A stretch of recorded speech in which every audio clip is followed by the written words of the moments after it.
Welcome back. Well, we're talking kids with Dr. Caitlynn this morning with Lexington pediatrician Dr. Caitlynn Iddings. Yes, and every week we have a different topic. Today's topic, we're talking about a virus that's similar to RSV, causes upper and lower respiratory issues in people of all ages, but especially young children and older adults. Good to see you this morning. Yeah, good so to see you. Before we started, Lee said he wanted to attempt to say the official name of this virus. So you got this. Metapnuemovirus. Yeah. What? Wow. Look at you. Are you the pediatrician? No. I have no education. Okay, so Dr. in anything. Oh, wow. Okay, so Dr. Caitlynn, what is this virus? Yeah, so human metapneumovirus, as you said, it's in the same family of viruses as RSV, flu, and so it really is a newer-ish virus in that it's probably been around for a long time, but really was more kind of well recognized in the early 2000s, whereas like RSV has been around for 50 plus years at this point. But it really is very similar in that it can cause pretty severe bronchiolitis, which we talked about with RSV, where it just gets all that gunk in those little lower airways. So in babies whose airways are quite small, they can get in a lot of trouble with respiratory distress and wheezing and having issues with needing to be hospitalized and on oxygen and stuff. And so like RSV, you know, pre-COVID, it usually comes in kind of October and then it'll sort of persist. This one actually persists a little longer than RSV, all the way into the spring. With COVID, though, we've talked about this before, it's like these viruses don't know how to stay in their seasons. So we have seen this kind of prolonged, and I think it had something to do with the weather this year down here, especially where we had that deep freeze, and then all the pollen is like higher now because things are finally starting to bloom.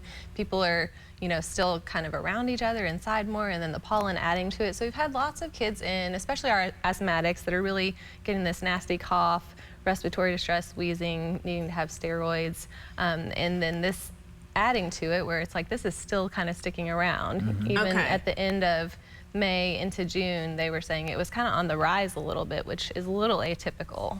So what is treatment like?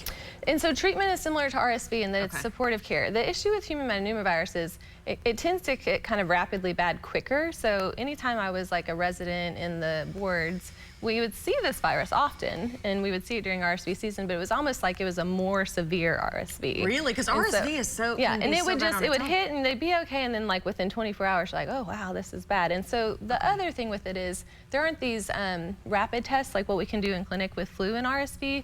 So the only way we know it's positive is based on who's being hospitalized. So, you know, when you see like this big peak of it, it's like, oh, there's probably more of it out in the community than that. We just don't have a test. So anytime I have a baby and I'm like, oh, this sounds just like RSV. Oh, the RSV test is negative. It's probably that virus.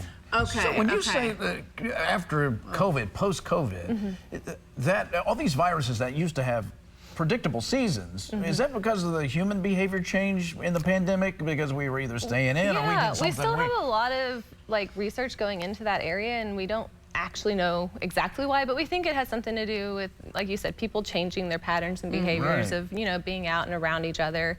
And then also, you know, just those viruses were there kind of subclinically. COVID was out competing them, and then once, you know, COVID sort of died down a little, they're like, oh, it's our turn again, and they, you know, kind of spiked up.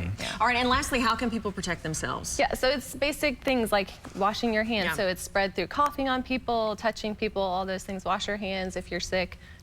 Don't go to work, especially if you have a little kid that's in an infant room. Don't send them if they're like, oh, they've got this really bad cough and lots of snot. Try to keep them home until they're through the worst of it. Okay. Simple things that you can do to keep you and your family safe. Dr. Caitlynn, great to have you with us as always. All right, guys, stay with us. More coming up in just a moment.